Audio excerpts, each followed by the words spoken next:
Uhuru friends and comrades, this is Jackson with another Daily Reparations Life Hacks with Jackson.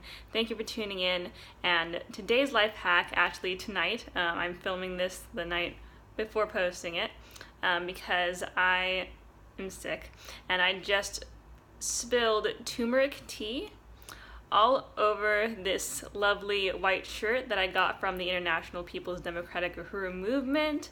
You know, it's a very special shirt. It has, the names of Marcus Garvey, Kwame Nkrumah, Malcolm X, Huey P. Newton, and Omali Yeshitela on it.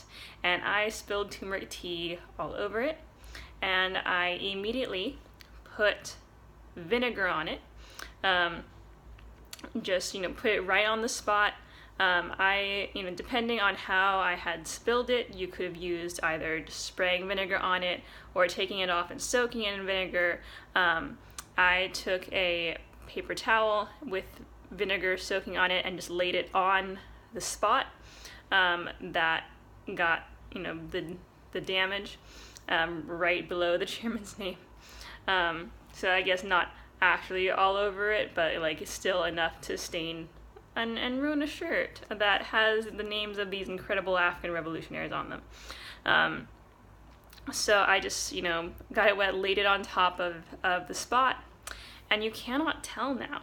So I thought I would share this life hack because obviously there's a number of ways to get stains out, and it depends on what is staining it and how big the stain is and how long it's been sitting there, etc. But this is a really good way to do that. I was in the kitchen, vinegar was handy right there because I used it to clean dishes and counter surfaces and other things, and I just grabbed it, put it on, and it's gone now. So I thought I would share that life hack of how to get rid of a stain. I can go more into that in, I could spend a long time talking about how to get different stains out of things, but this is, a very useful life hack that I hope you find useful.